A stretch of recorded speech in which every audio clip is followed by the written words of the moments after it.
Орденом Республики Ингушетия за заслуги Генерального Рустама Нургалиевича, Раиса Республики Татарстан.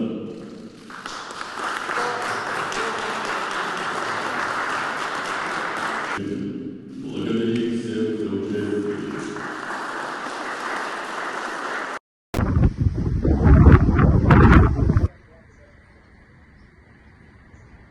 Данный храм у нас изначально как христианский храм. После входа в изучение христианства он выполнял функции Ингушского парламента. Называется Ингушский Бехтел. И по депортации нашего народа храм выполнял функции парламента. Здесь парламент? Да. Совет старейшин. Здесь можете видеть купель, а также древний крест. А вот крест, который мы видели в этом рисунке, да. Получается, изначально вот это место является центром жизни Ингушетии, так как был самый центр, все самые важные моменты для жизни душей, вопрос земли пользования, вопрос войны и мира обсуждались именно здесь.